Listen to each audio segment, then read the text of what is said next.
sambil kita melancarkan bahasa Arab gundul.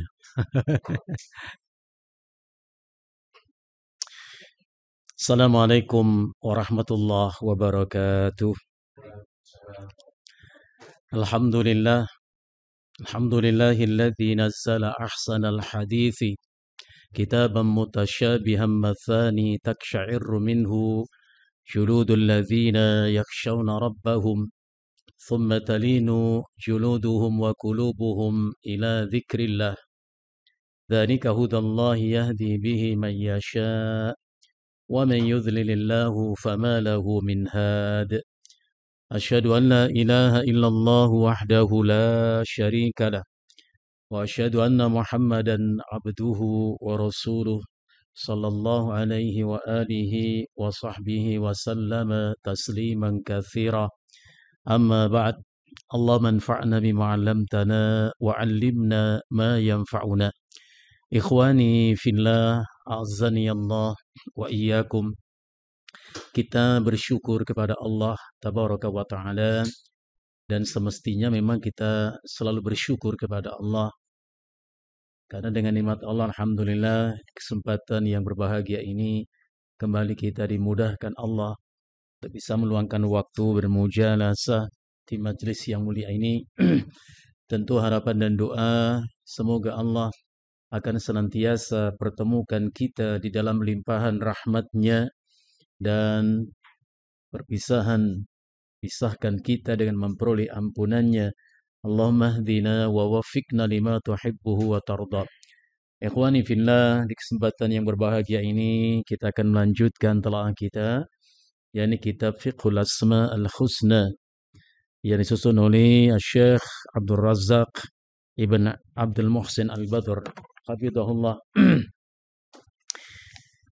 Kita sampai kepada bagian di mana muallif rahimahullah taala mengatakan wasabilu hadhil ma'rifah yakunu bi ihdari ma'anil asma'i al-husna wa tahsiliha fil qulub hatta tata'athara al-qulubu bi athariha wa muqtadayatiha.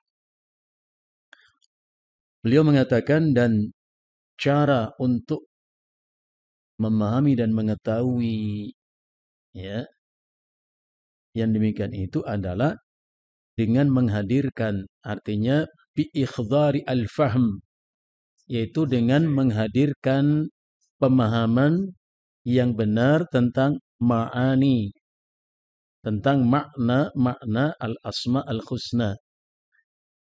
Jadi untuk mengenal Allah itu dengan menghadirkan pemahaman yang benar, yang baik terhadap makna dari setiap nama-nama Allah al-husna. Al-husna itu artinya al-mubalaghatu fil hasan, ya, puncak segala kebaikan.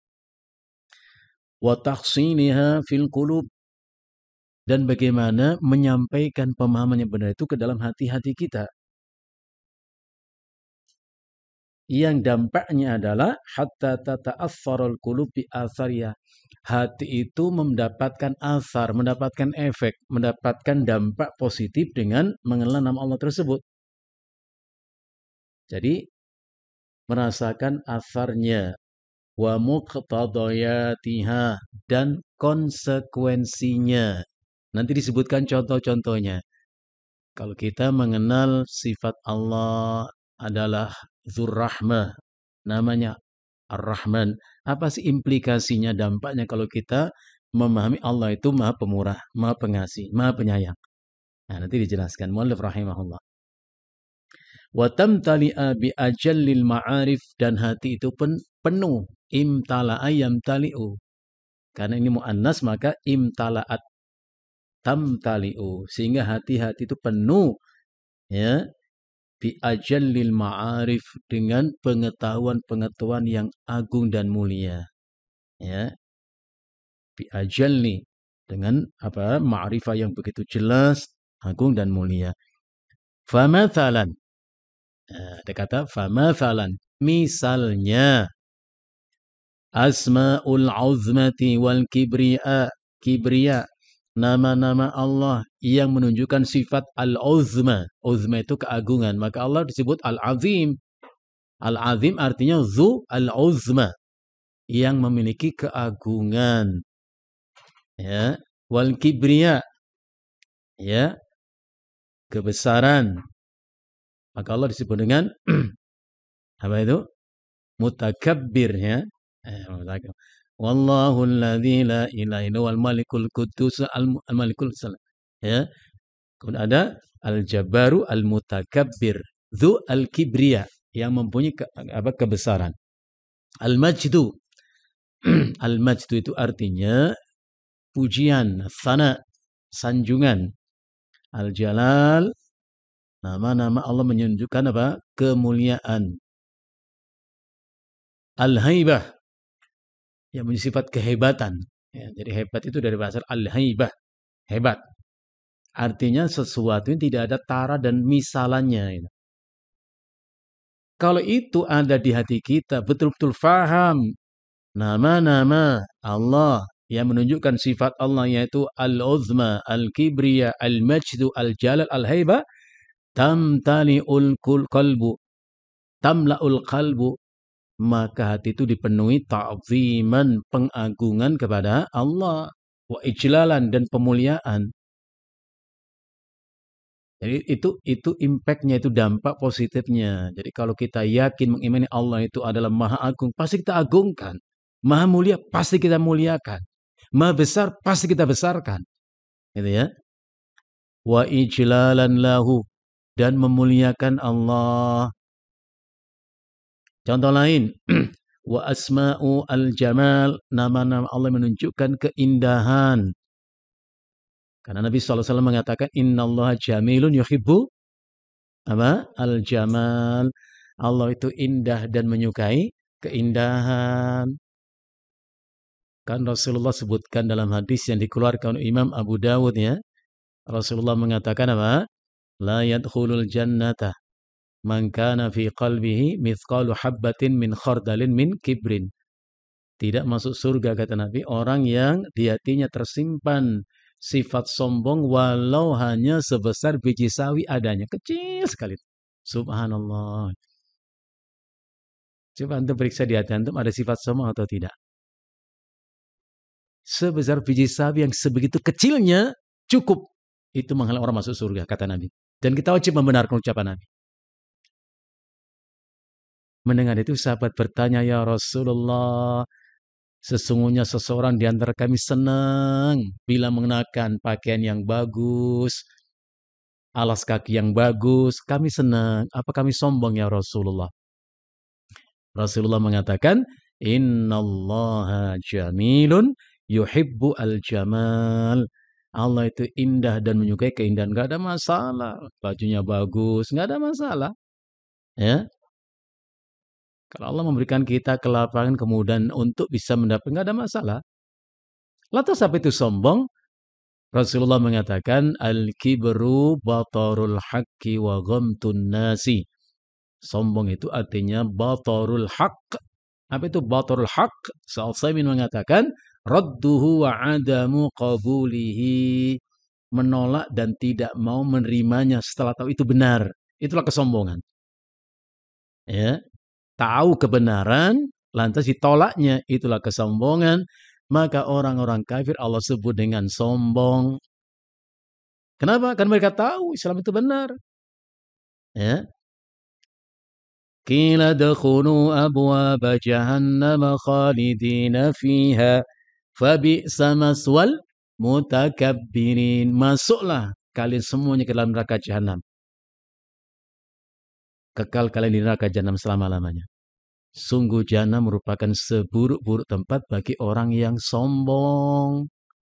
Ya, Allah sebut sombong.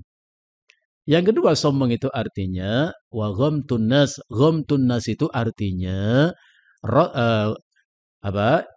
ihanatul nasi, ya, ihqaruhum wa ihanatuhum, merendahkan dan menghina orang lain.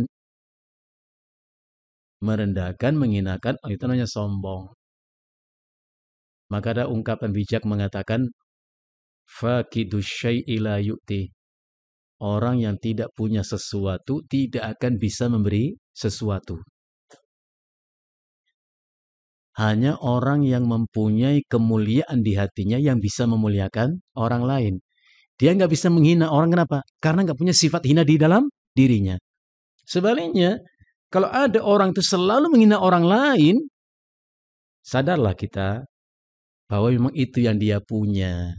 Dia kehinaan yang dia punya di hatinya itu hina.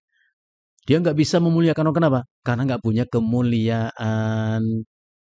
Ya, nggak boleh kita sombong ya. Hati-hati. Jadi sifat-sifat Allah yang menunjukkan apa? Kebaikan, albirru sama. Kalau albir itu lebih kepada perbuatan, ya. Kebajikan, wal ihsan sama. Ihsan itu berbuat baik. Sebagaimana perintah Allah, wa aksin kama aksanallahu ilaika. Berbuat ihsanlah. Warahmah, sifat rahmah. Ya, wal jud, al jud itu apa? Sama al-mannan, yang senang memberi. Ya. Seperti perkataan Imam Asy-Syafi'i rahimahullah, a'azzul asya'i thalatha, 3 yang memuliakanmu. Satu diantaranya al-judu, ya, min killah. Senang berbagi walaupun tidak memiliki lebih. Jud itu senang memberi walaupun nggak punya lebih. Itulah sifat yang mulia orang-orang Ansar ya. Allah gambarkan dalam surat Al-Hasyr ayat yang ke-9. Wa yu'thiruna ala anfusihim walau kana bihim khasasah. Mereka lebih mengutamakan memberi sesuatu kepada saudara mereka orang muhajirin, suatu pemberian yang mereka sendiri butuh pemberian itu. Jadi jangan kita berpikir memberi kalau udah nggak butuh. Enggak. Ya, itu namanya al-jud, senang berbagi, senang memberi walaupun kita tak punya lebih.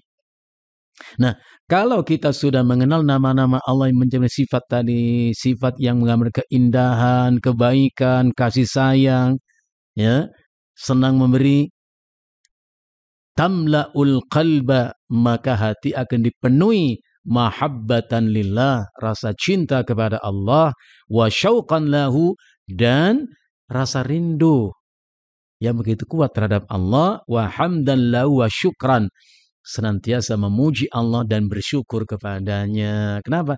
Karena Allah sifatnya begitu, ya, yang maha indah, yang maha baik, yang maha menyayangi, dan seterusnya.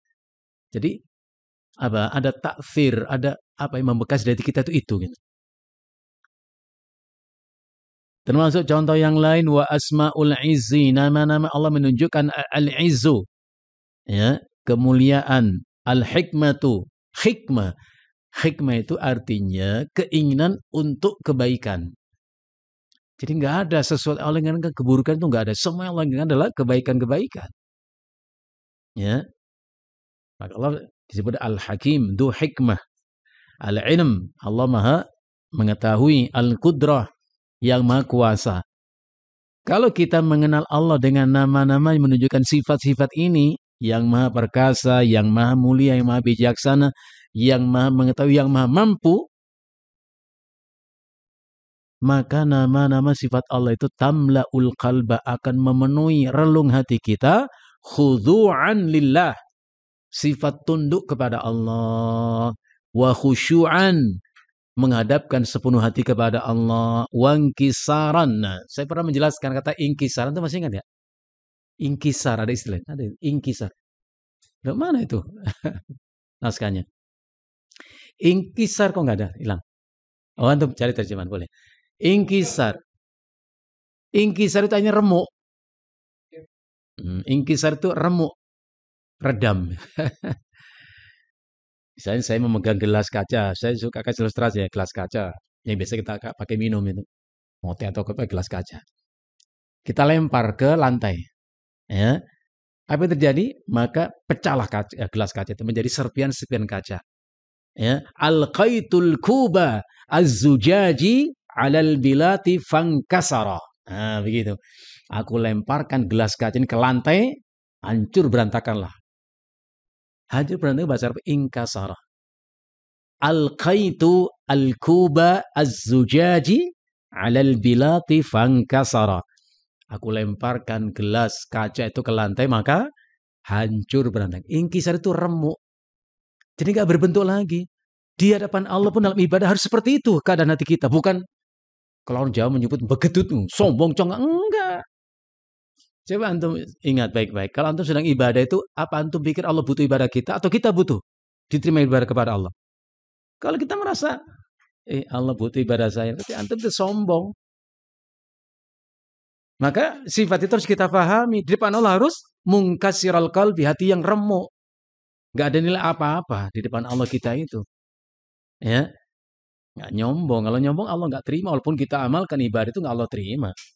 Gitu ya. Itu namanya inkisar. Jadi dampak daripada mengenal Allah dalam namanya yang maha mulia, maha perkasa, maha mengetahui, itu mengharuskan hati kita itu ingkisaran baina yadai di hadapan Allah.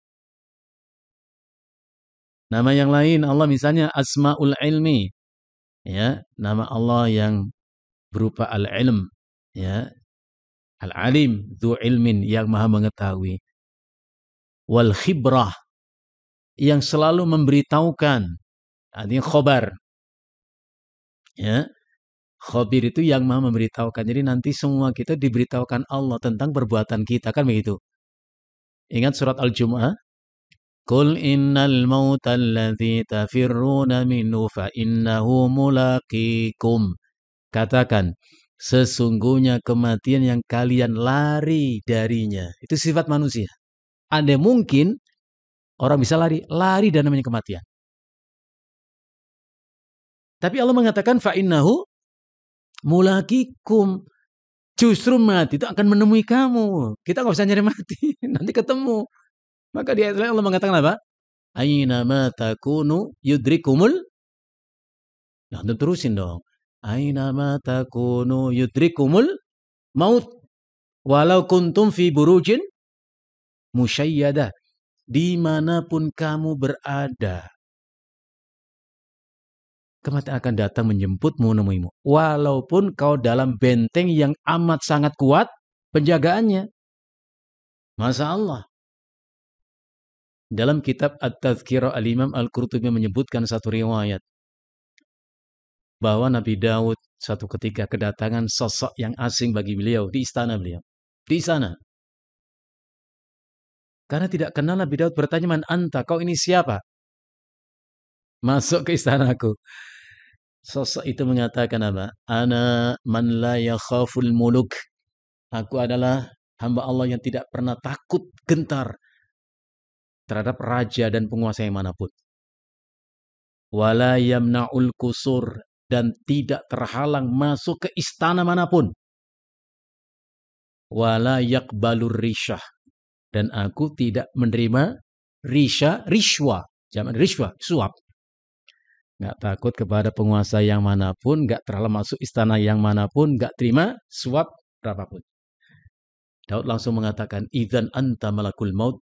Kalau begitu kau malaikat maut. Iya. Naam. Kata Nabi Daud, kenapa kau datang saat ini? Aku belum siap. Enak ya, pada Nabi ada mukhotobah, ada perbincangan. Kenapa kau datang? Sekarang aku belum siap. Ataitani walam asta'idda. Apa malaikat maut mengatakan? Aina fulan qaribuka, aina fulan jaruka. Daud, mana fulan kerabatmu, mana fulan tetanggamu? Daud mengatakan, qadmatu, mereka semuanya sudah mati. Malaikat maut mengatakan, bukankah kematian mereka itu adalah isyarat kau pun harus siap-siap menghadapinya. Masya Allah. Jadi kematian nggak akan kemana-mana. Dan nggak usah nyari mati. Bahkan Rasulullah melarang ya. La yatamanna ahadukum bil mauti lidhurin nazalabi. Jangan seseorang dari kalian berangan-angan untuk mati karena kemudaratan yang menimpa dirinya. Mudarat bisa berupa penyakit, nggak kunjung sembuh, atau kemiskinan. Orang pikirannya satu, mati aja. Jangan. Ya, nanti datang sendiri kok. Fa innahu mulaqikum. Mati itu akan menemuimu. Ya, Thumma turadduna ila alimil ghaibi wasyahada. Saat itulah kau dikembalikan. Turadduna itu dikembalikan. Kepada siapa? Alimil ghaibi wasyahada. Kepada Allah yang Maha mengetahui perkara gaib dan yang nyata. Fayunabbi'ukum bima kuntum ta'malun. Saat itulah Allah memberitahukan kepadamu tentang apapun yang pernah kau lakukan. Maka Allah namanya Al-Khabir, yang Maha memberitahukan nanti. Bahkan dalam hadis yang panjang Rasulullah mengatakan, ada orang datang Allah menghadap Allah. Kepadanya Allah mengatakan, ata'arifu dzamba kadza wa kadza. Kamu ingat enggak dosa ini? Yang ini, yang ini? Orang itu katanya hanya menundukkan kepala sambil mengucapkan, bala ya Rabb, benar ya Rabb, benar ya Allah, itu saya lakukan. Dan hari itu orang baru sadar akan semuanya. Maka Allah mengatakan, yauma yatadzakkarul insanu ma sa'a. Apa arti ayat itu? Hari itu manusia sadar dan mengerti. Ingat apa yang pernah diperbuatnya. Maka sekarang kita banyak ingat apa yang sudah kita lakukan. Kalau bahasa Umar apa? Hasibu qabla an tuhasabu, wazinu qabla an tuzanu. Hitung-hitunglah amalmu sebelum nanti dihitung di akhirat. Timbang-timbang amalmu sebelum nanti ditimbang. Nah, muhasabah nggak harus akhir tahun. Asal mau tidur renungkan sehari ini kita untung atau rugi. Lebih banyak mana kebaikan keburukan. Ya, dari bangunnya kesiangan atau tidak, sempat tahajud atau tidak, sholat berjamaah di masjid atau tidak, duha atau tidak. Ingat-ingat. Kesimpulannya, alhamdulillah sehari ini lebih banyak kebaikan yang saya lakukan. Walaupun ada keburukan, saya istighfar minta ampun kepada Allah. Berarti untung hari ini. Bisa tingkatkan. Muhasabah akhir tahun 360 hari. Hah? Satu hari 24 jam. Apa yang kita ingat? Hah? Nanti di akhirat semua yang kita lakukan, kata Allah, yauma yatadzakkarul insanu ma sa'a.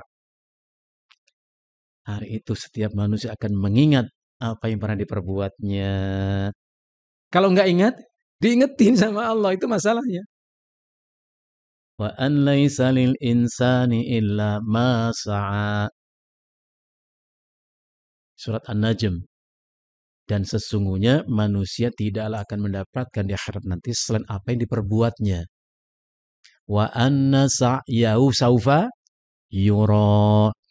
Dan sesungguhnya apapun yang pernah diperbuat itu diperlihatkan kepadanya. Yura itu diperlihatkan.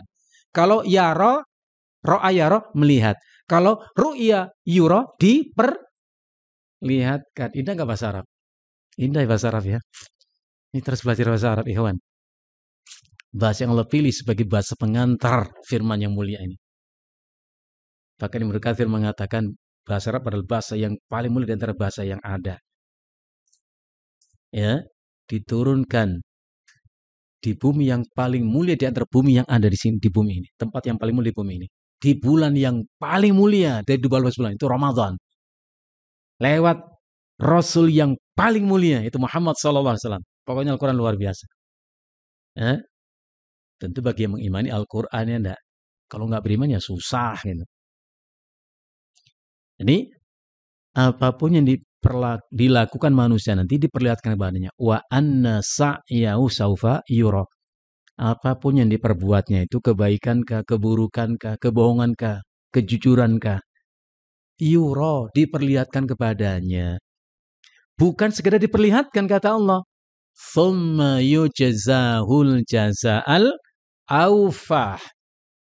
Kemudian dibalaslah perbuatan itu balasan yang setimpal dan sepadan. Masya Allah. Dari sini kita bisa menghitung amal kita. Saya itu untung atau rugi bisa tahuan. Jadi harus kita yakin Allah itu akan memberitahukan kepada kita amal-amal kita. Karena sifat Allah adalah Al-Khabir. Nama Allah adalah Khabir. Yang Maha memberitahukan nanti. Wal ihata. Apa itu ihata? Ihata itu ilmu Allah meliputi segala sesuatu. Maka di ujung surat At-Talaq Allah berfirman, wa annallaha qad ahata bikulli syai'in apa? Ilma. Dan sesungguhnya ilmu Allah itu meliputi segala sesuatu. Jadi nggak ada yang luput dari jangkauan penglihatan Allah. Maka Allah Subhanahu wa taala juga berfirman, ya, ya'lamu kha'inatal a'yuni Wa ma tukhfis sudur.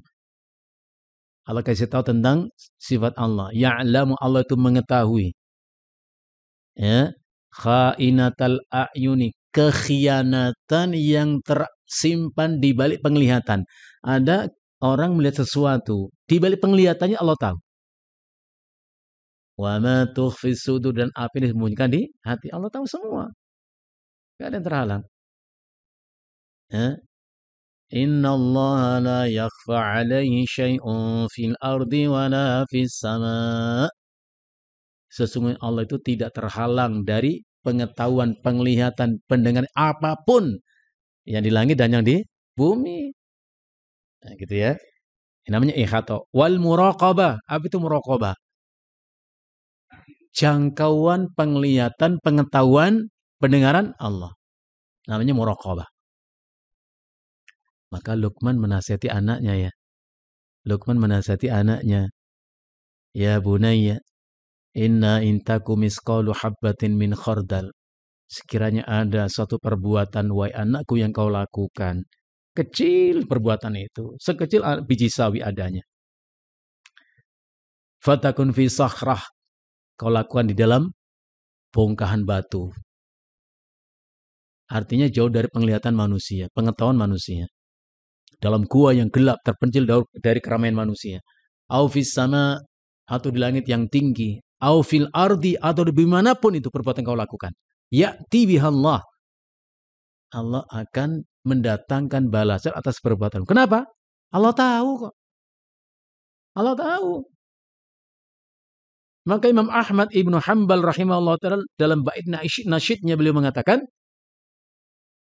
idza ma khalauta yawman minad dahri fala taqul khalautu walakin kul alayya raqibu. Kata Imam Ahmad begini, idza ma khalauta yawman minad dahri, kalau kenyataannya kau tak pernah sendiri sedetik pun dalam hidupmu, maka jangan kau katakan aku sendiri. Lagi di mana Pak? Di rumah. Sama siapa? Sendiri. Jangan kau katakan sendiri. Walakin kul alayya raqibu. Tapi katakan ada bersamaku yang mengawasiku.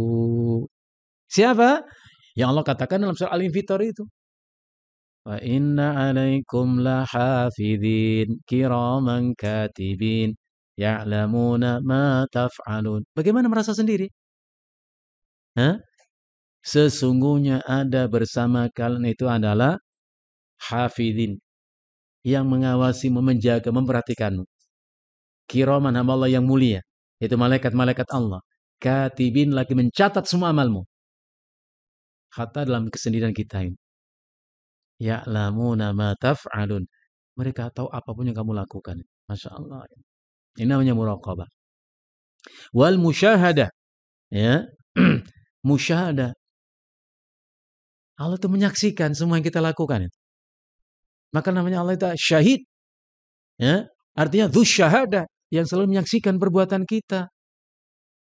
Nah, kalau ma'rifat tentang nama-nama Allah menunjukkan al-ilm, al-khibra, al-ihatah, al-muraqabah, al-musyahadah, apa dampak positifnya? Tamla'ul qalba muraqabatan lillah fil harakati was sakanati. Maka akan memenuhi relung hati kita sifat muraqabah untuk Allah. Merasa diri dalam jangkauan penglihatan Allah. Fil harakat, apa kita sedang bergerak, atau as-sakanat, as-sakin, atau kita diam. Dalam tidur kita pun Allah tahu kita sedang tidur, dan menidurkan kita Allah kok. Ya? Dalam gerak kita, gerak nafas kita, gerak penglihatan kita, gerak pendengaran kita, gerak lisan kita, Allah tahu. Masya Allah, sempurna ya. Jadi hati kita dipenuhi apa? Muraqabah lillah. Wa harasatan lil khawatir. Apa itu harasah? Muncul tindakan apa? Penjagaan, harasah. Al-harsut, penjagaan. Maksudnya ada sikap kehati-hatian. Lil khawatir. Khawatir itu kata jamak daripada khatiratun. Maka ada satu kitab yang ditulis oleh Al-Imam Ibnul Jauzi. Namanya Saidul Khatir. Apa itu saydul khatir? Sayd itu berburu. Khatir itu lintasan perasaan, intuisi atau inspirasi menjadi satu kitab. Jadi khawatir itu zaman kata khatir itu bersitan di hati. Apa sih bahasa kita yang enak? Muncul nanti loh. Gak tahu punya keinginan. Gak habis ngaji saya pengen makan nasi goreng itu terlintas atau apa lagi tuh. Nanti kalau saya libur itu namanya khatiratun. Lintasan rasa dalam hati kita. Itu dijaga. Kalau ulama sih yang terlintas ya pikiran baik-baik.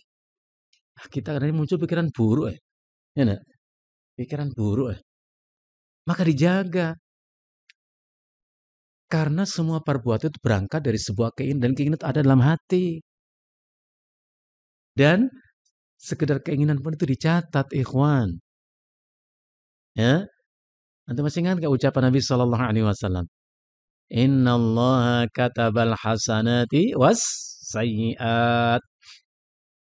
Sesungguhnya Allah itu menetapkan adanya kebaikan-kebaikan, adanya keburukan-keburukan. Sebagai ujian. Rasul kemudian menjelaskan, "Faman hamma bil hasanati falam ya'malha." Maka barang siapa hamma memunculkan keinginan, membersihkan di hatinya keinginan untuk melakukan kebaikan.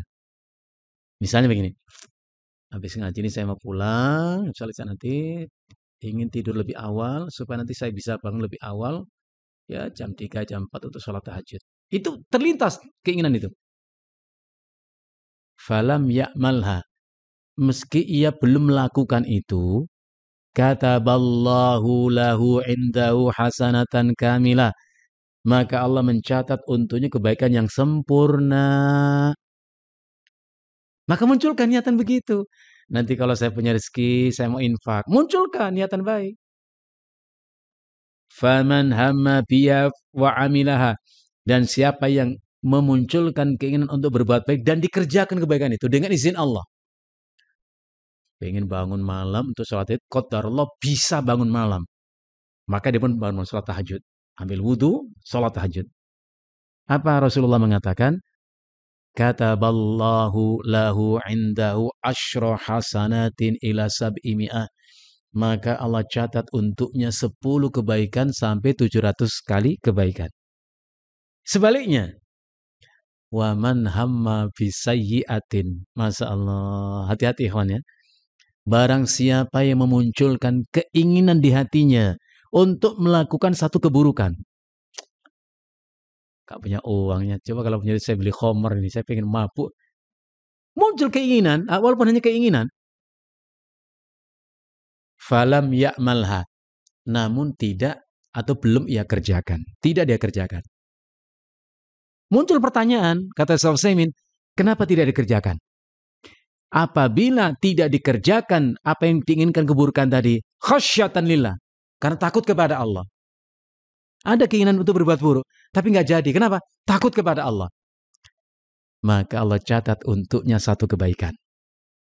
Ya, pertanyaan kita bisa nggak begitu? Muncul keinginan, saya ini kalau jujur begini kapan untungnya, kapan saya jadi orang kaya? Boleh sekali-kali bohong. Ya, atau nggak banyak-banyak, nggak sering kali. Tapi nggak jadi. Cakep ini. Dicatat oleh Allah untuknya kebaikan yang sempurna. Tapi kalau tidak dikerjakan keburukan itu karena hilangnya kesempatan kemampuan, tetap dapat dosa. Ya. Jadi nggak dikerjain itu apa dasarnya? Kembali kepada niat. Kalau niatannya karena kesiangan atau apa gitu ya, hilangnya kemampuan kesempatan maka tetap dapat dosa.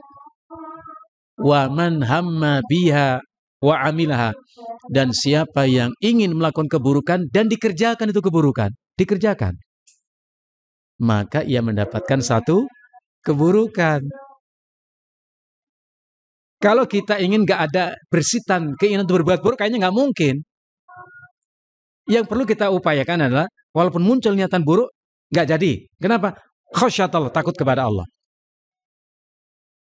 Makanya doa Nabi apa?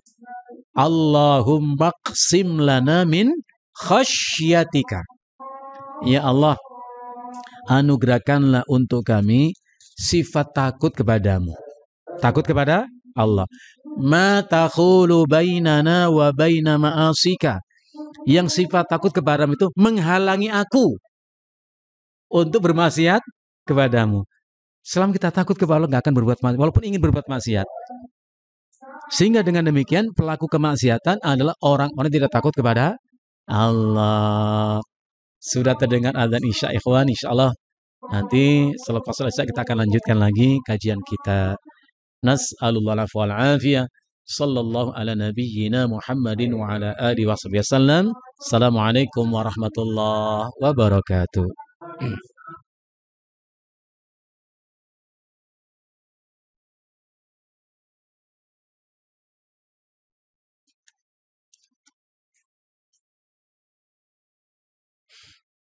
Bismillahirrahmanirrahim. Assalamualaikum warahmatullahi wabarakatuh. Alhamdulillahi wahda wassalatu wassalamu ala man la nabiyya ba'da. La hawla wa la quwata illa billah. Amma ba'd. Ikhwani fillah, alhamdulillah kita sudah melaksanakan satu di antara kewajiban kita, yakni melaksanakan sholat Isya berjamaah. Dan insyaallah beberapa waktu ke depan kita akan lanjutkan telah kita. Kita lanjutkan sampai kepada penjelasan dan mu'allif rahimahullah. Wa asma'ul ilmi wal khibrati wal ihatati wal muraqabati wal musyahadah tamla'ul qalba muraqabatan lillah fil harakati was sakinat.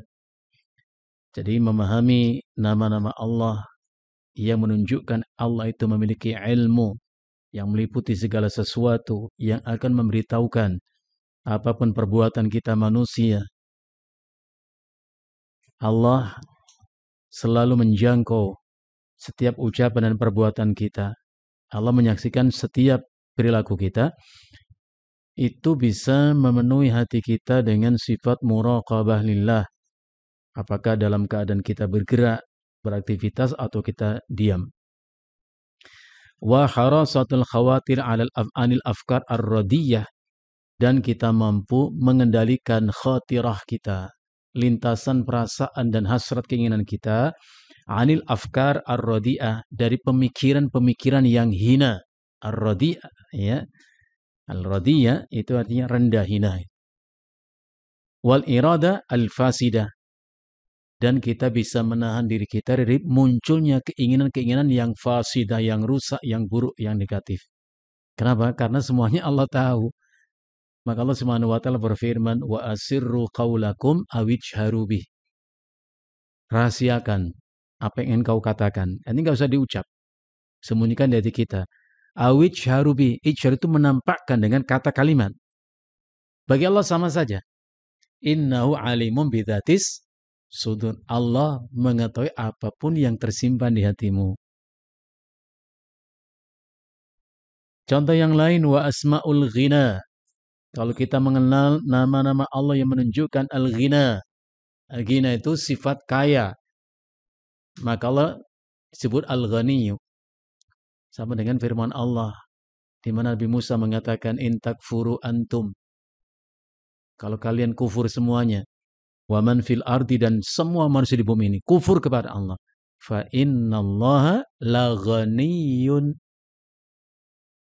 Ya, hamidun. Allah itu maha kaya. Allah nggak butuh apapun dari kita, kita yang butuh kepada Allah. Jadi kekufuran manusia itu nggak akan mengurangi kemuliaan kekuasaan Allah. Sebagaimana keimanan manusia semuanya tidak akan menambah kemuliaan dan kekuasaan Allah. Kenapa? Allah Ghani, Allah maha kaya. Ya, Allah maha kaya. Hamidun, maha terpuji, maha mulia, nggak akan ternista, terhinakan dengan kekufuran manusia, enggak. Ya. Jadi nama-nama Allah yang menunjukkan al-ghina, sifat maha kayanya Allah, wal lutfu. Al-lutfu itu artinya kelemah lembutan, maka Allah namanya latifun, dzul lutfi, yang punya sifat lemah lembut. Ini ya. Tamla'ul qalba, maka itu menyebabkan hati dipenuhi oleh rasa iftiqaran. Iftiqar bimana ihtiyajan, ya. Hati dipenuhi dengan hajat dan kebutuhan kepada Allah. wattiraran ilahi, dan ittirar itu mau tidak mau, ya. Jadi dia itu memang begitu, butuh kepada Allah. Waltifatan ilahi kulla waqtin fi kulli halin, sehingga diri hanya menghadap kepada Allah kulla waqtin, setiap waktu, fi kulli halin, dalam setiap keadaan. Terutama dalam keadaan sulit, ya. Karena manusia itu sifatnya begitu. Wa idza massal insana dzurru da'ana li jambihi aw qa'idan aw qa'ima. Kata Allah, sesungguhnya manusia itu, maksudnya sifat manusia itu, apabila ditimpa kemudaratan, kesulitan, kesengsaraan, penderitaan, da'ana li jambi, ia pun memohon kepada kami, berdoa kepada kami. Li jambi, ketika rebahkan tubuhnya, ingat Allah, mohon kepada Allah. Au qa'idan, atau ketika sedang duduk. Au qa'iman, atau sedang berdiri. Dia tahu hanya Allah yang ia butuhkan saat itu. Tapi kata Allah, falamma kasyafna anhu dzurrahu, namun manusia bila kami telah angkat, hilangkan darinya kemudaratan itu, yang sakit sembuh sudah, yang susah dalam kemudahan sudah, gitu. Yang fakir kaya sudah. Bagaimana sifat manusia?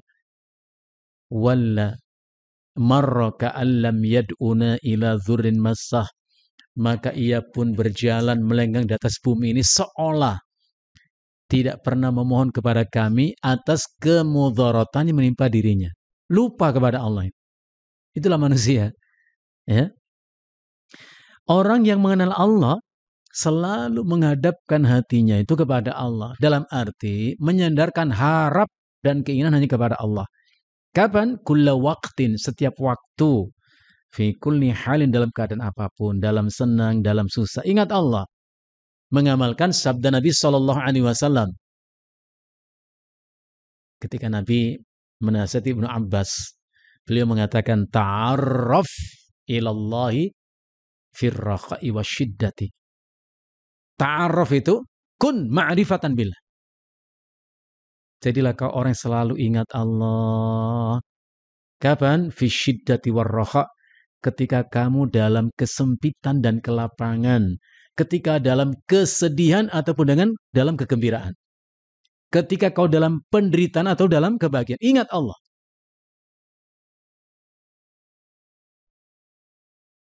Faktanya kita ingat Allah hanya ketika sedih, ketika susah. Ta'arraf ilallah firraha, ingat Allah dalam lapangmu, dalam senangmu, dalam gembiramu. Ya'rifka fi syiddati, maka Allah pun akan mengingatmu dalam sempitmu, dalam susahmu, dalam deritamu. Jadi kalau kita tersenyum, bahagia, hidup itu penuh dengan kelapangan, ingat Allah, syukurlah nikmat Allah. Maka Allah pun akan ingat kita kalau kita dalam kesulitan. Sama dengan firman Allah, Uzkuruni azkurkum, fadkuruni azkurkum. Ingatlah kau akan aku akan ingat akan dirimu. Bagaimana Allah ingat kita kalau kita lupa kepada Allah? Gitu ya.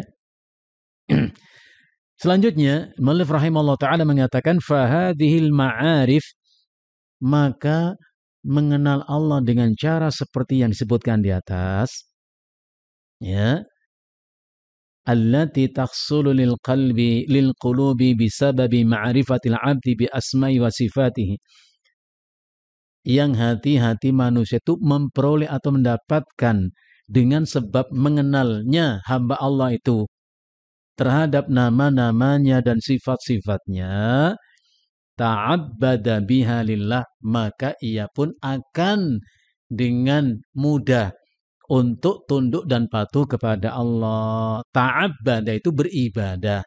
Dan Al-Imam Al-Qurtubi rahimahullah mengatakan, aslul ibadati al-khudu' wa dhullu.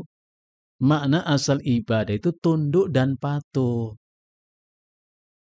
Jadi semakin sempurna ma'rifah kita kepada Allah lewat mengenal nama dan sifatnya tadi, maka semakin sempurnalah ibadah kita kepada Allah. Ya. Ta'abbada mihalillah, ia pun beribadah kepada Allah.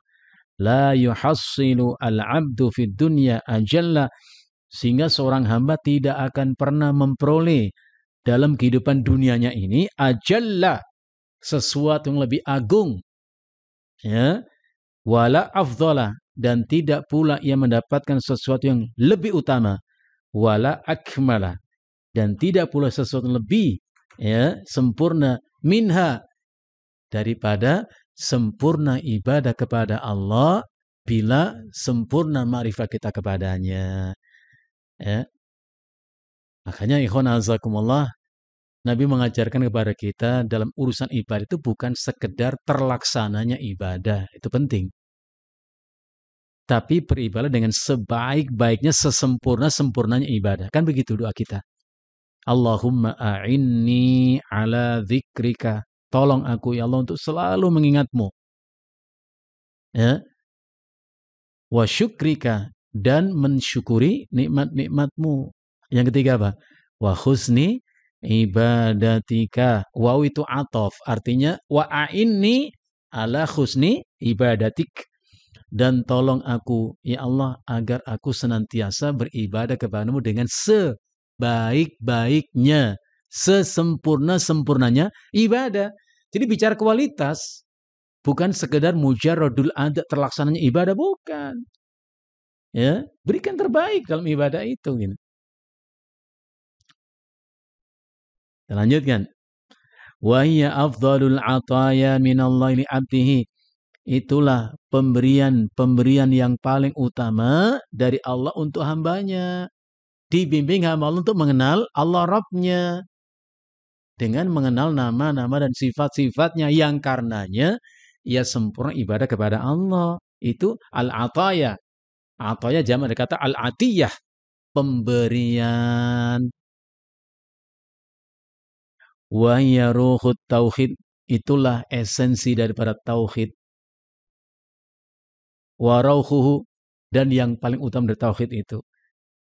Wa man infataha lahu hadzal bab, maka siapa yang terbuka untuknya pintu itu pintu yang darinya ia mengenal Allah lewat nama dan sifat-sifatnya. Maka nanti panjang lebar penulis kita menjelaskan tiap nama Allah itu apa yang harus kita ambil, hikmah, pelajaran darinya. Siapa yang terbuka sudah untuknya pintu itu, yaitu babul ma'rifah, pintu dengannya mengenal Allah, in fatahalahu babat tauhidil khalis, maka terbukalah untuknya pintu, ya, pentauhidannya kepada Allah secara ikhlas, secara murni, wal iman al kamil, dan terbuka sudah untuknya pintu keimanan yang sempurna. Jadi bukan sekedar jadi orang yang beriman, tapi jadi orang iman yang sempurna keimanan kita. Walaupun iman itu sudah baik, ya. Rasulullah mengatakan apa? Al-mu'minul qawiyyu khairun wa ahabbu ilallah minal mu'minidh dha'if. Orang yang beriman dan kuat imannya. Antum tahu dari mana iman itu kuat? Ya dari amal-amal soleh yang merupakan samratul iman, daripada buah iman. Jadi kalau kita ingin tahu iman saya itu baik atau tidak, lihatlah amal soleh kita, amal-amal kita. Semakin banyak amal soleh kita mengisyaratkan baiklah iman itu. Gitu. Kenapa? Karena amal soleh merupakan samratul iman, yaitu buah iman. Pohon itu disebut bagus, subur, di samping banyak cabang ranting, dedaunannya, buahnya pun melimpah. Itu pohon yang bagus. Wa fihi ma khair. Jadi orang beriman dan kuat imannya lebih baik dan lebih dicintai oleh Allah daripada orang yang beriman namun lemah imannya. Wa fihi ma khair, walaupun pada keduanya ada kebaikan. Maka ada istilah al-imanul mutlaq. Yang kedua, mutlaqul iman. Apa bedanya? Ada al-imanul mutlaq, ada mutlaqul iman. Yang disebut al-imanul mutlaq, orang sempurna imannya. Sempurna. Tapi kalau mutlaqul iman, orang yang imannya itu lemah. Ya iman sih, tapi lemah. Padahal lemah itu satu kata menunjukkan ketidaksempurnaan. Ya, nah. Lemah. Apa sih lemah itu nggak enak, Pak? Nggak bagus. Hah? Lemah ekonomi, lemah pemikiran, termasuk lemah syahwat. Ya, nggak ada baik-baiknya lemah itu. Termasuk lemah iman, jelek. Ya. Maka ulama di sini nanti dijelaskan sebab orang jatuh dalam kemaksiatan mutlak disebabkan apa? Dhaful iman, lemah iman. Ya. Karena iman itu yang memproteksi orang dari perbuatan maksiat. Ini kalau saya antum kok asal pengen berbuat maksiat sukses, lemah iman kita. Coba tuh dengarkan ucapan Nabi Shallallahu Alaihi Wasallam. Beliau mengatakan la yazni az-zani hina yazni wa huwa mu'min. Tidaklah seorang pezina ketika berzina andai dia beriman. Ya, orang berzina, kalau dia ngaku iman, imannya lemah. Imannya nggak mampu mengkantar keinginan untuk berbuat maksiat. Kalau nggak boleh dibilang maslubul iman, orang kehilangan iman. Wala yasriqu sariqu hina yasriqu wa huwa mu'min, kata Nabi. Dan tidaklah seorang pencuri ketika mencuri andai ia beriman. Karena mencuri, korupsi. Dia itu dha'ful iman, lemah, dha'iful iman, lemah imannya. Kalau nggak dibilang, maslubul iman, hilang imannya. Wala yashrabul khamra khina yashrabu wa huwa mu'minun. Dan tidaklah seorang pemabuk ketika dia minum khamr, andai dia beriman. Nggak mungkin itu dilakukan oleh orang beriman itu. Kalau dia masih ngaku beriman, maka disebut dengan dha'iful iman, lemah iman. Jadi lemah itu jelek ikhwannya. Kuat itu bagus. Apa saja? Kuatnya. Wa ha huna yanbaghi an yu'lama anna ma'rifatallahi subhanahu naw'ani. Wa ha huna, dengan demikian dari sini maka seyogyanya lah untuk diketahui bahwa ma'rifatullah, mengenal Allah Subhanahu wa taala itu naw'ani, ada dua macamnya. Loh, ilmu itu begitu. Diajarkan oleh ulama bagaimana cara mengenal Allah. Ada dua caranya. Al-awwal, yang pertama, ma'rifatu iqrarin, mengetahui dengan mengikrarkan, mengetahui untuk menetapkan. Ikrar itu apa? Menyatakan. Ikrar di bahasa kita ya, mendeklarasikan ini. Ya. Ma'rifah iqrarin, pengetahuan yang bersifat pengikraran. Wa hiya allati ishtaraka fiha an-nas al-barru wal fajir. Untuk urusan yang satu ini sepakat manusia, apakah orang yang baik-baik, al-barru orang yang baik-baik, atau al-fajir orang yang jahat. Orang musyrik itu ikhwan di zaman Nabi loh ya, kalau ditanya kepada mereka, man khalaqas samawati wal ard, siapa yang mencipta langit dan bumi? La yakulunna, kata Allah. Mereka pasti mengatakan Allah, Allah. Ya. Jadi itu urusan rububiyah, pengakuan Allah itu pencipta, pemilik dan pengatur ciptaan, sepakat. Manusia itu secara fitri itu sepakat. Apakah orang yang baik-baik, yang ahli ibadah, ahli maksiat pun sadar itu. Wal muti'u wal 'asi, sepakat dalam hal itu. Apakah orang yang muti itu orang yang taat kepada Allah, wal 'asi orang yang durhaka, sama. Ya. Wa tsani, yang kedua, ma'rifatun tujibu al-haya' minhu wal mahabbatu lahu wa ta'alluqul qalbi bihi wasyauqu ila liqa'i. Yang kedua adalah ma'rifah, nama-nama Allah dan sifat-sifat Allah yang mengharuskan. Tujibu itu mengharuskan. Coba nanti kita rasakan setelah kita mengenal Allah dengan nama dan sifatnya, apakah ma'rifah itu membuat kita merasa perlu dan harus al-haya' minhu, untuk merasa malu kepada Allah. Ingat Rasulullah mengatakan, wallahu ahaqqu ayyustahya minhu. Allah itu lebih berhak kau malu kepadanya. Kalau manusia kita suka malu. Kenapa? Ngelihat kita dia. Ketika nggak ngelihat, hilang rasa malu kita. Apa nggak ada orang ngelihat ini? Nggak malu-malu berbuat dosa itu. Tapi Allah, kapan, di mana yang penglihatan Allah tidak tertuju kepada kita? Coba antum katakan, kapan, di mana? Kita merasa Allah nggak ngelihat kita. Nggak ada. Maka dengan demikian betul ucapan Nabi, wallahu ahaqqu ayyustahya min, Allah lebih berhak kau malu kepadanya. Ya. Orang lihat kita, lama-lama ngantuk dia. Oh, nggak kelihatan lagi dia, nggak ngelihat kita. Allah la ta'khuduhu sinatun wala naum. Allah tuh nggak ngantuk, nggak tidur. Masya Allah. Jadi kita harus malu kepada Allah. Wal mahabbatu lahu, dan cinta kepada Allah. Kenapa? Karena kita fi riayati, dalam penjagaan dan pengawasan Allah. Ya. Wa ta'alluqul qalbi bihi, dan hati semakin bergantung kepada, ta'alluq itu dari kata ilaqah, kebergantungan semakin kuat kepada Allah. Wasyauqu, dan muncul rasa rindu ila liqai, untuk bertemu dengan Allah. Wa khasyatihi, dan merasa takut kepada Allah. Wal inaba ilaihi, dan selalu ingin kembali kepadanya.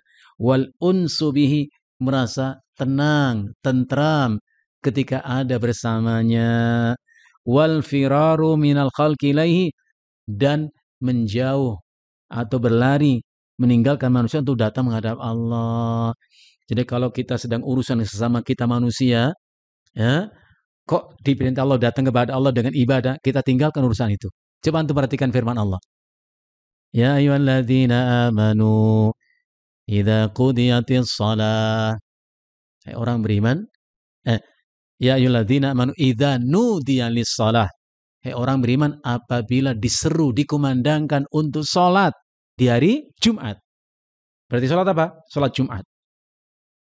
Ya. Fas'au ilahi. Itu kata perintah.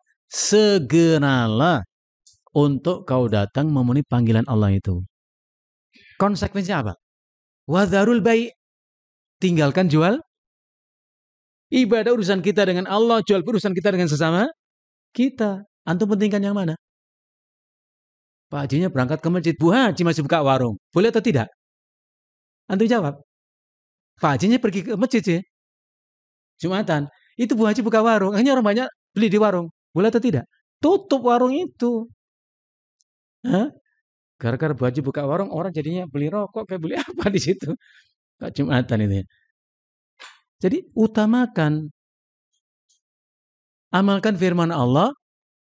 Ya ayyuhalladzina amanu istajibu lillahi walir rasuli idza da'akum lima yuhyikum. Wahai orang-orang yang beriman, istajibu. Saya mengatakan istajibu bimana ajibu. Segera penuhilah suruhan Allah dan Rasulnya. Kapan? Idza da'akum lima yuhyikum. Apabila Allah dan Rasulnya mengajakmu, memanggilmu, lima yuhyikum. Kalau diartikan apa adanya? Untuk kau dapatkan sesuatu yang menghidupimu. Ulama tafsir mengatakan lima yuhyikum itu artinya, maksudnya adalah lima yus'idukum. Apabila Allah Rasulnya mengajakmu untuk sesuatu yang membahagiakanmu. Jadi ibadah itu sumber kebahagiaan. Bukan nyita waktu kita untuk nyari duit, bukan. Itu kebahagiaan. Oh, kita nyari duit untuk ibadah malahan kok. Nyari duit untuk bisa beli makan, kita makan biar sehat tubuh kita. Kalau sehat, ibadah. Sehat tubuh kita, sehat sempurna ibadah kita. Kalau kita sakit, nggak sempurna ibadah kita. Dengan rizki kita bisa infak sedekah. Jadi mencari harta saja untuk ibadah. Jangan dikatakan ibadah menyita waktu untuk mencari harta, enggak. Gitu ya. Wa hadhil ma'rifatu hiya al-masdar li kulli khair. Mengenal Allah dengan cara seperti inilah, ya. Dengan nama-nama dan sifat-sifat Allah itu adalah al-masdar. Al-masdar bimana al-mansya', merupakan sumber li kulli khair, dari semua kebaikan. Jadi tanpa mengenal Allah nggak ada baik-baiknya yang kita dapatkan itu. Wal manba' li kulli fadilah, dan sumber dari semua keutamaan. Walihada fa inna tariqatal Qur'an fi da'wati ilal haq.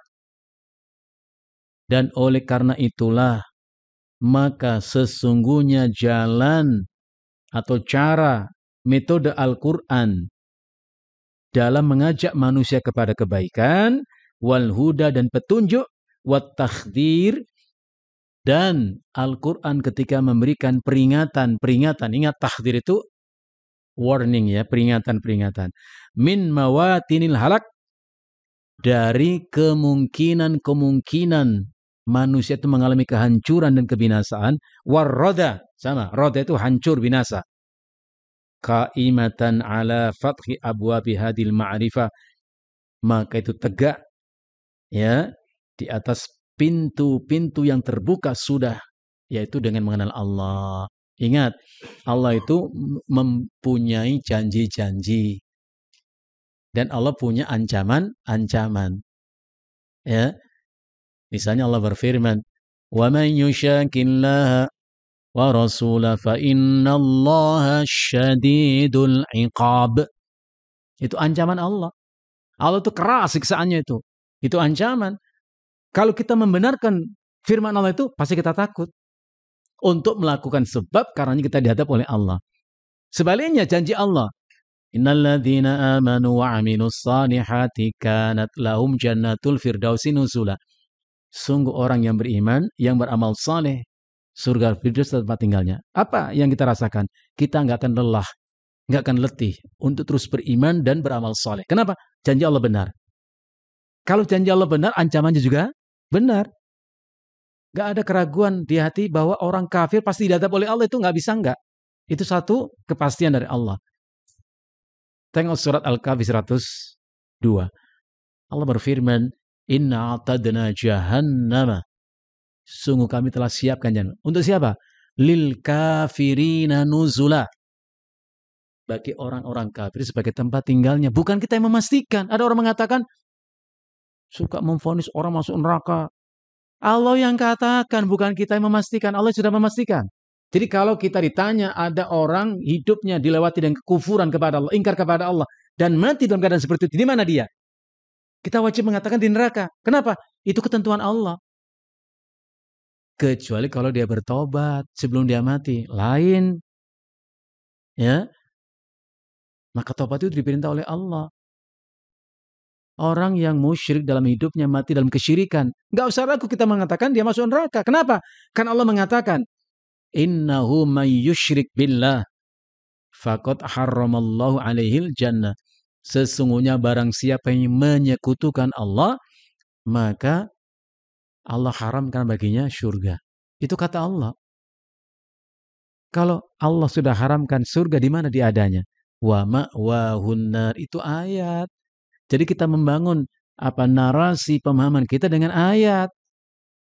Jangan salah paham seolah-olah kita memastikan. Bukan kita memastikan. Allah yang memastikan. Maka dakwah itu menyampaikan ayat. Ya. Seperti Allah perintahkan Nabi dan Rasulnya. Kul ta'alau. Katakan Muhammad kepada orang musyrik itu. Kemarilah. Aku bacakan untuk kalian apa yang diharamkan Allah atas kalian. Hanya menyampaikan ayat saja. Gitu ya. Kita lanjutkan.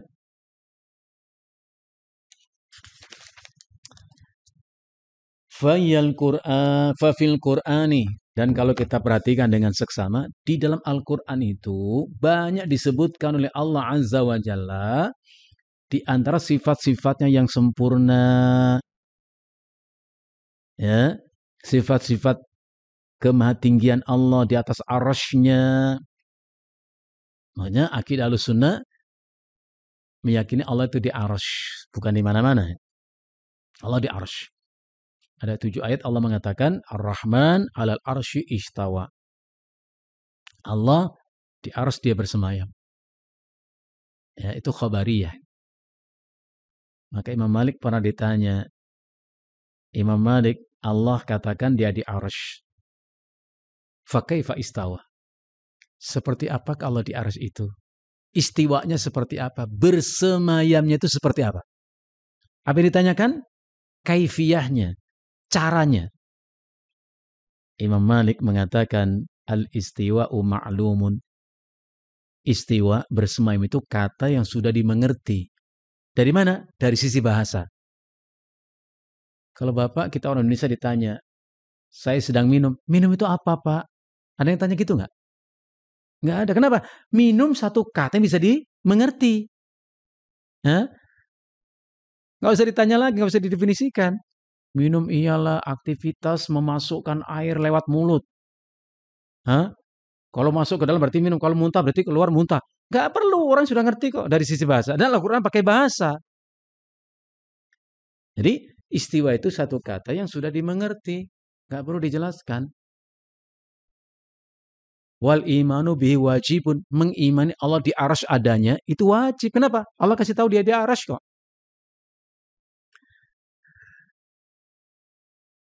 Wal kaifu majhulun. Sedang bagaimananya. Kaifu itu bagaimananya, kaifiyah. Dan bagaimananya Allah dari situ majhulun. Majhulun artinya ghairu ma'lum, enggak diketahui. Kenapa enggak diketahui? Allah enggak ngasih tahu. Kalau Allah enggak ngasih tahu, dari mana kita tahu? Oh, Allah yang suruh kita tahu aja, kita enggak tahu-tahu. Ya, Allah nyuruh kita tahu. I'lamu annamal hayatud dunya dan seterusnya. La'ibun walahun. Kita enggak tahu-tahu. Kalau sesuatu yang Allah tidak kasih tahu, lantas tahu dari mana? Tertutup jalan untuk mengetahui itu. Sikap yang bijak adalah wallahu a'lam, Allah yang tahu bagaimananya. Maka Imam Malik mengatakan wal kaifu majhulun, menanyakan tentang bagaimana Allah di arasy itu majhul, ay ghairu ma'lum, enggak diketahui. Was-su'alu anhu bid'atun, dan menanyakan hal itu termasuk perkara yang bid'ah. Kenapa disebut bid'ah? Karena sahabat jauh sebelum mereka itu dengan ayat itu enggak ada yang tanya itu. Andai sesuatu itu perlu diketahui, pasti sahabat bertanya. Bahkan Rasul pasti menjelaskan, sehingga ada kaidah mengatakan la yajuzu ta'khirul bayan an waqtil hajati. Tidak akan pernah mungkin diterlambatkan penjelasan di saat dibutuhkan. Jadi kalau Rasul nggak menjelaskan, berarti nggak dibutuhkan itu. Termasuk perkataan Al-Imam Asy-Syaukani rahimahullah tentang gerakan sholat. Sama atau beda laki dengan perempuan? Beliau mengatakan sama. Gak ada nas menunjukkan beda. Andai ada orang mengatakan beda laki dengan perempuan, alaihi bidalil, dia wajib menunjukkan dalil. Kecuali pakai logika, ya kan beda postur tubuh wanita sama laki-laki. Kalau itu dasarnya berarti dia menganggap Rasul nggak tahu bedanya laki dan perempuan. Dengan tidak ada penjelasan berarti sifatnya umum. Begitu ulama menjelaskan. Jadi kalau dia mengatakan perempuan harus begini, nggak apa-apa. Tapi tolong berikan dalilnya. Kenapa? Ibadah itu sifatnya tauqifiyah, bukan dzan, bukan dugaan. Tapi dalil. Sehingga Syaikh Fauzan mengatakan fal ibadatu tauqifiyatun la tathbutu illa bidalilin minasyari. Ibadah itu sifatnya tauqifiyah. Hanya mengikuti apa yang ditunjukkan oleh dalil. La majala fiha lirra'yi wal ijtihad. Tidak ada tempat dalam ibadah itu memberikan pendapat atau asumsi, nggak ada. Dasarnya itu ittiba, mengikuti saja, gitu ya. Wa takallum wa taklimih. Kita mengimani Allah itu mempunyai kalam dan Allah menyampaikan kalamnya tentu lewat lisan Rasulnya itu malaikat Jibril untuk utusannya itu Nabi Muhammad SAW. Kecuali Nabi Musa, Allah itu pernah langsung berbicara dengan Musa. Maka Allah mengatakan wa kallamallahu Musa taklima. Allah menyampaikan kalam kepada Musa dan Allah Musa dengar itu kalam Allah itu. Sehingga Nabi Musa mengatakan apa? Rabbi arini anzur ilaik. Ya Rabb, perkenankan aku bisa melihat dirimu. Karena Nabi Musa cuma mendengar suaranya. Satu-satunya manusia. Dia minta diizinkan Allah diperkenankan untuk melihat Allah. Apa Allah mengatakan?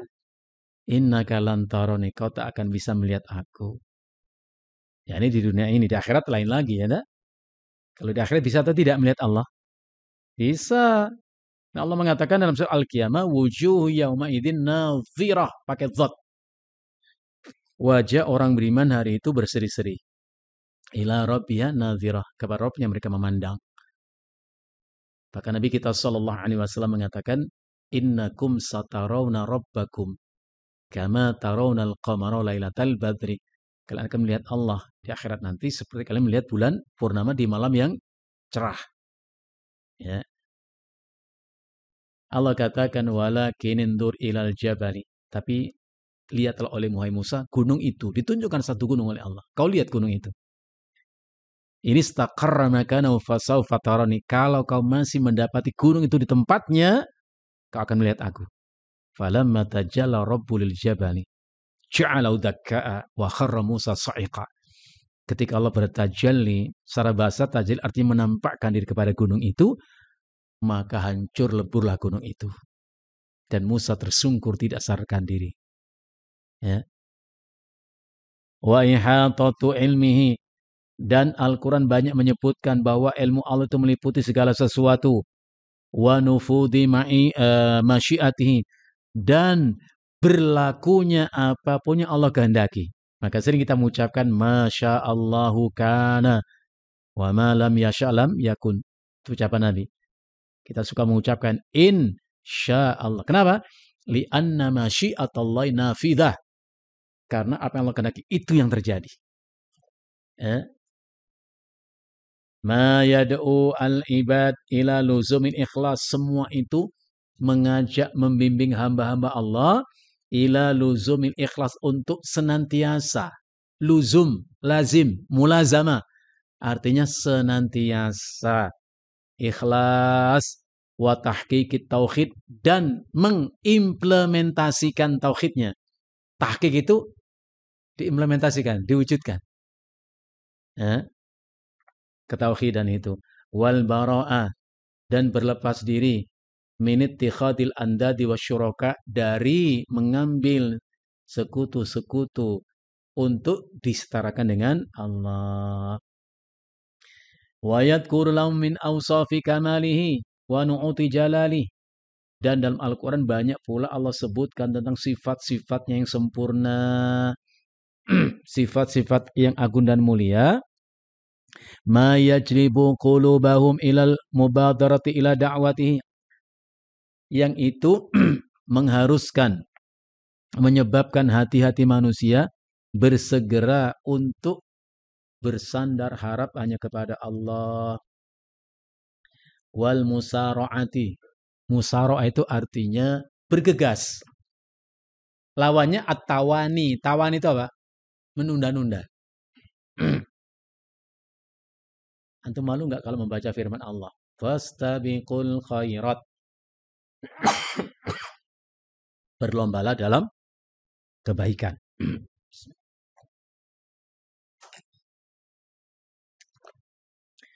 Jadi dalam melaksanakan kebaikan itu dasarnya al-mubadarah, al-musabaqah, berlomba. Namanya berlomba itu nggak ada yang mau ngalah. Antum suka ngalah ya? Jangan ikut perlombaan kalau begitu, kalah mulu. Lomba lari. Harus paling depan yang juara itu. Maka ulama kita mengatakan al-itharu fil ibadati mamnu'. Mempersilakan orang lebih dahulu untuk ibadah nggak boleh. Silakan antum duluan, anak nyusul. Nggak bisa. Harusnya berlomba. Ya, Allah perintah fastabiqul khairat kok malah alon-alon syukur kelakon. Ya cepat-cepat dong, ya enggak? Fastabiqul khairat. Wal musara'atu ila ta'ati, segera untuk taat kepada Allah. Wat tanafus, sama tanafus artinya tasabuk, berlomba. Fil qurbi minhu, untuk mendapatkan manzilah yang paling dekat dengan Allah. Andai cinta itu benar, itu pasti ingin dekat dengan yang dicinta, itu pasti itu. Ngomongnya cinta kok jauh-jauh. Lambat-lambat kalau dipanggil. Waluzum dzikrihi, dan senantiasa mengingatnya, wa syukri, dan mensyukurinya, wa husni ibadatihi, dan ibadah kepada dengan sebaik-baiknya. Dan Allah Subhanahu wa taala juga dalam banyak ayat Al-Qur'an menyebutkan targhib wa tarhib. Ada targhib, ada tarhib. Apa bedanya? Kalau targhib itu motivasi untuk mendapatkan sesuatu. Kalau tarhib peringatan keras agar menjauhi sesuatu. Maka jangan salah sebut targhibu Ramadan, bukan tarhib Ramadan. Tarhib Ramadan, orang takut dengan Ramadan. Enggak. Saya mendapat postingan. Antum mungkin ngelihat ya. Jadi ada seorang ibu. Saya setiap membuka ini saya terharu. Saya bertanya, ini editan, settingan atau real? Seorang ibu mencoba menenangkan anak laki-laki masih kecil anak itu. Dari Idul Fitri itu menangis sedih.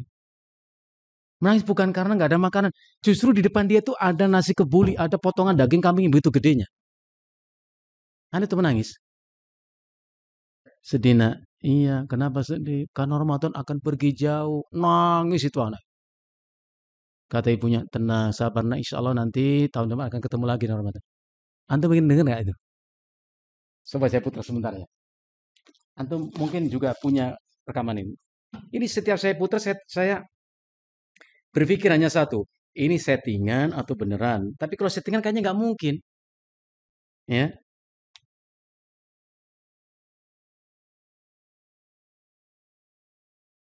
Coba antum lihat. Antum mendengarkan, nggak bisa ngelihat ya. Nah, sebentar. Atau antum sudah pernah melihatnya? Coba. Dia sedih. Iya. Saya ulang lagi. Kenapa dia sedih? Iya. Kenapa? Karena Ramadan nak pergi jauh. Sabar.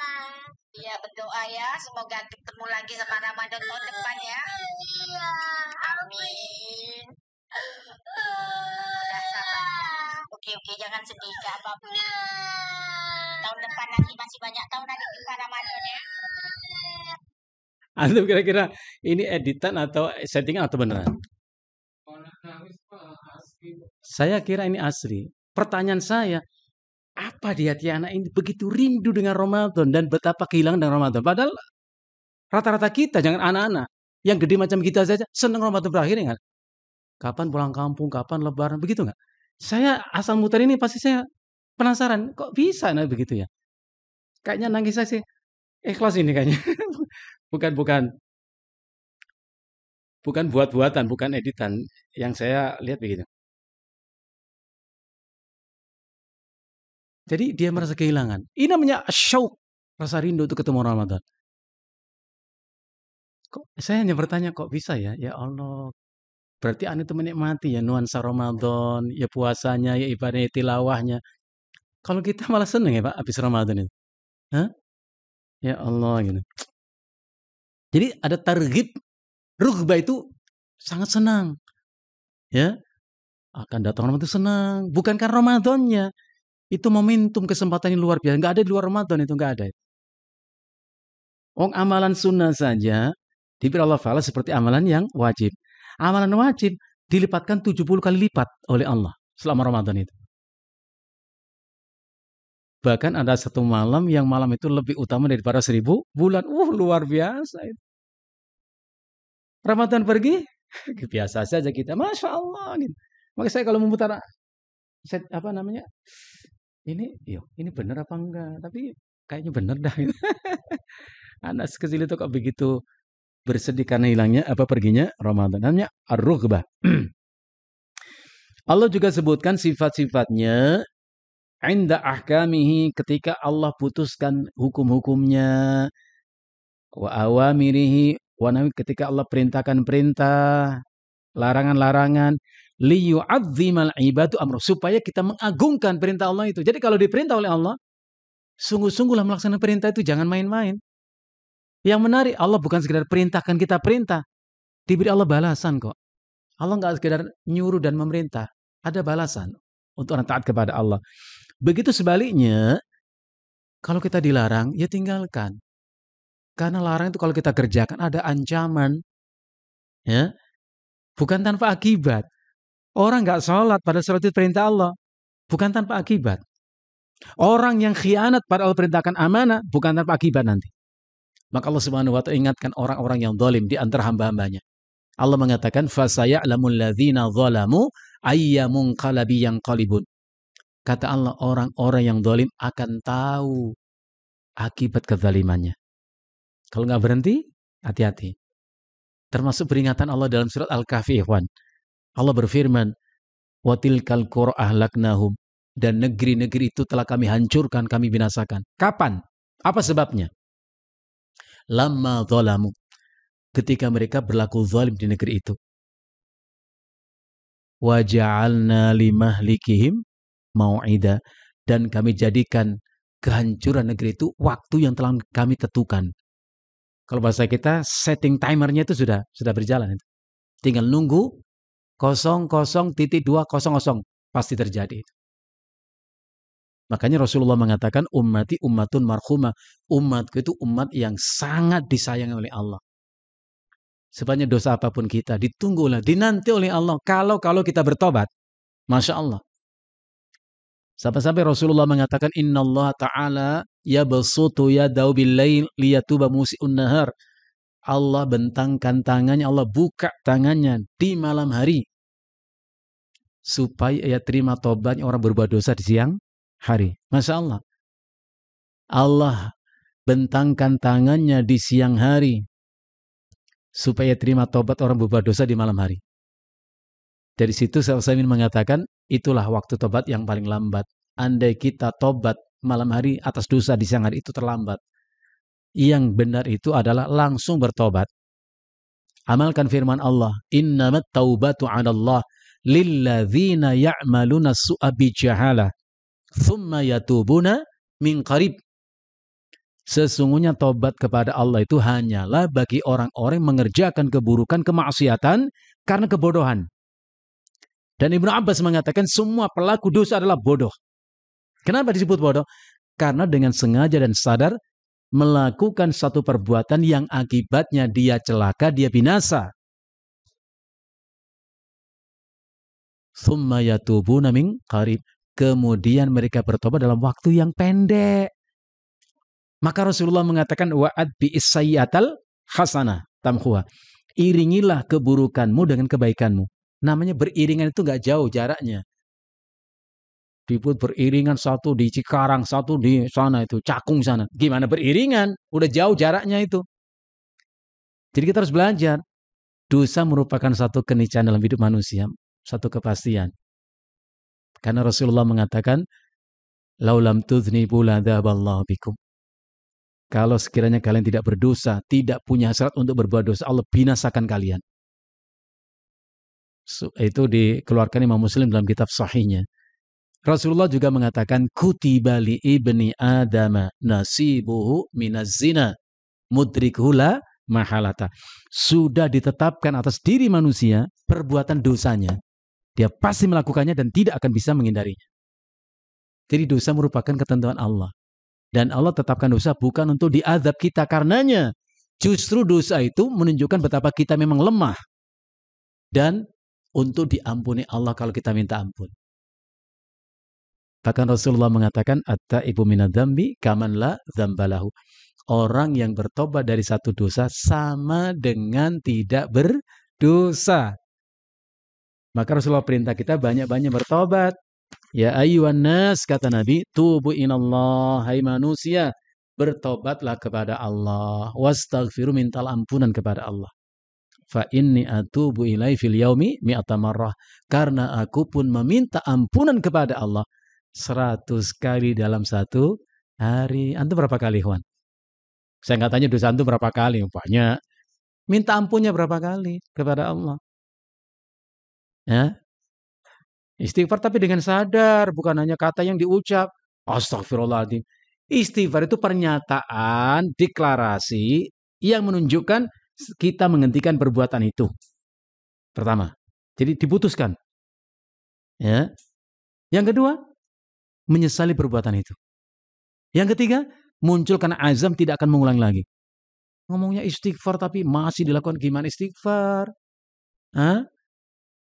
Jadi istighfar itu kalimat yang menggambarkan kita sudah al-iqla' anil ma'asi, meninggalkan maksiat itu. Apapun bentuknya, mau bohong, mau menipu, mau apa, tinggalkan. Kedua, sesali. Karena Rasulullah mengatakan an-nadamu taubah. Menyesal itu hakikat taubat. Dan yang ketiga, al-azmu ala alla ya'uda ilaiha abadan. Munculkan azam, keinginan kuat untuk tidak kembali kepada perbuatan itu selama-lamanya.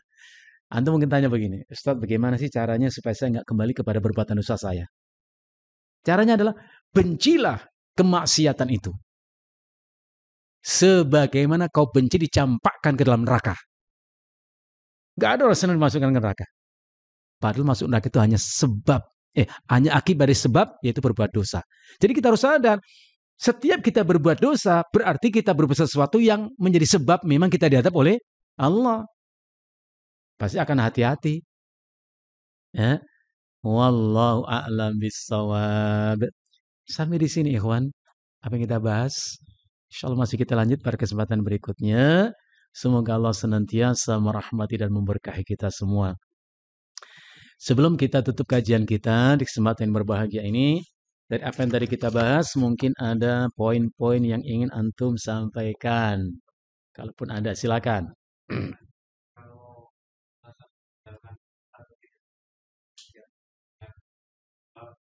Malu dengan orang atau malu karena kok tidak ngaji kok masih hidup itu masih dibolehkan atau malah masuk?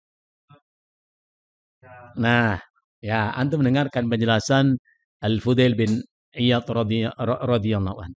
Beliau mengatakan, al-amalu li ajlin nasi syirkun. Melakukan suatu amal karena manusia, niatannya adalah syirik. Yang kedua, wa tarkul amali li ajlin nasi riyaun.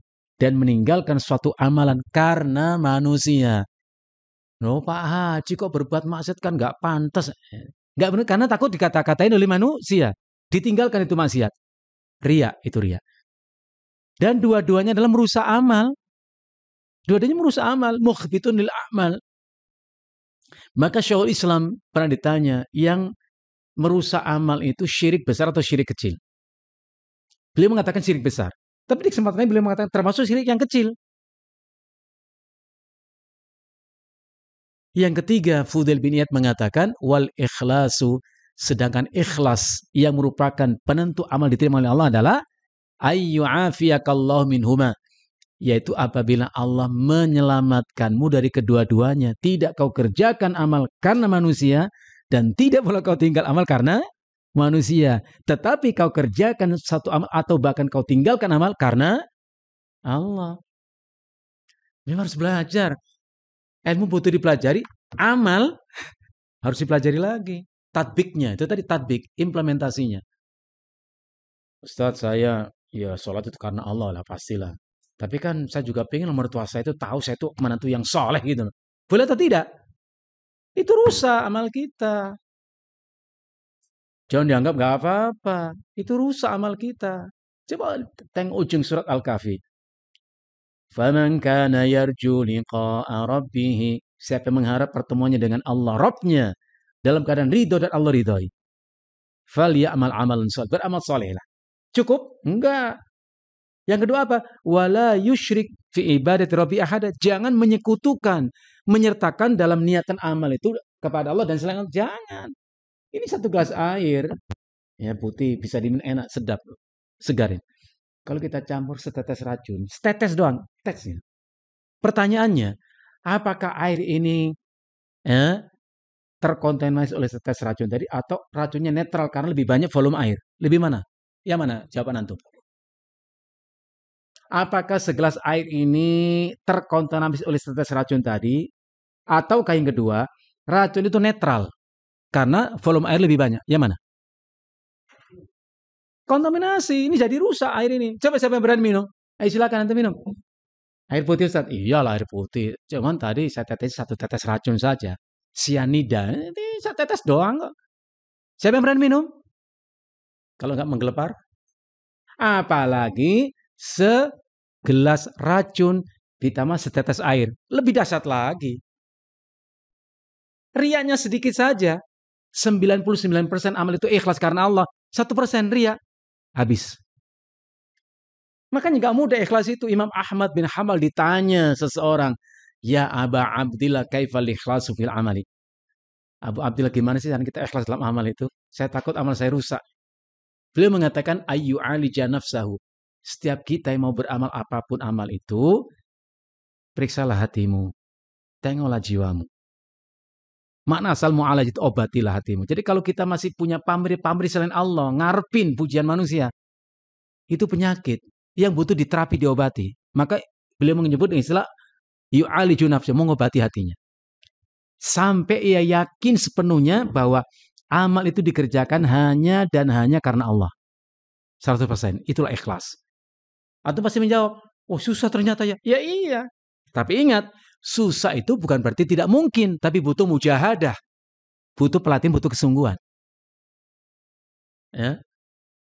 Wallahu a'lam bishawab. Gimana?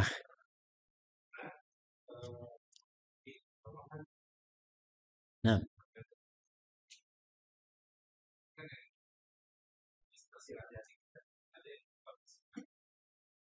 Nah. Nah.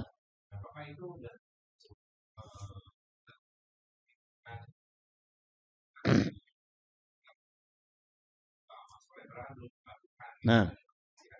Nah, barakallahu fikum. Ingat, Allah ingatkan kita dalam firman-Nya, "Innama ya'murukum bis-su'i wal faksha." Sesungguhnya syaitan itu hanya mengajak kamu, menyuruh kamu berbuat keji dan berbuat buruk.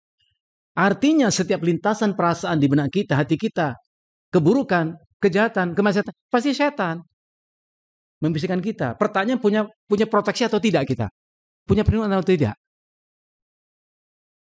Antum pasti bertanya, oh kalau itu setan berarti nanti saya bilang dong sama Allah. Ketika ditanya, kenapa kau berbuat maksiat? Setan goda saya. Allah terima nggak? Nggak. Coba antum tengok nanti surat Ibrahim ayat 18. Setan ketika masuk neraka bersama pengikut-pengikutnya, dia mengatakan apa? Sesungguhnya janji Allah itu benar. Ya. Dan aku janjikan, janji aku ingkari. Dan dia mengatakan apa? Wa ma kana li 'alaikum min sultanin illa an da'autukum fastajabtum li. Sesungguhnya aku tidak mempunyai kuasa atas dirimu sedikit pun. Setan itu lemah. Allah katakan inna kaidas syaitani kana dha'ifa. Tipu daya setan lemah. Kalau nggak diikuti nggak apa-apa, dia nggak bisa gebukin kita, nggak bisa. Enak dia mengatakan illa an da'autukum fastajabtum li. Aku kan cuma mengajak kamu, kamu yang mau aku ajak. Aku cuma menggoda, kamu yang mau aku goda. Fala talumuni. Kamu jangan mencela aku. Lum anfusakum, celalah dirimu sendiri. Itu nanti di akhirat. Jadi kita nggak bisa mengkambing hitamkan setan. Memang kerjanya begitu. Maka kita punya proteksi atau tidak atas bisikan setan tadi. Dan Allah perintahkan kita, kalau setan menggoda kita, mintalah perlindungan kepada Allah. Imma yanzaghannaka minasyaitani nazghun fasta'id billah. Kalau setan sudah membisikkan sesuatu di hatimu, menggoda hatimu, ucapkan a'udzubillahi minasyaitonirrajim. Ustadz, saya tuh suka baca isti'adzah tapi masih digoda setan. Anda begitu dekat dengan setan ya. Teman sendiri ya. Ya Allah. Membaca isti'adzah kok nggak bisa lari setan. Padahal setan itu ketakutan loh Pak.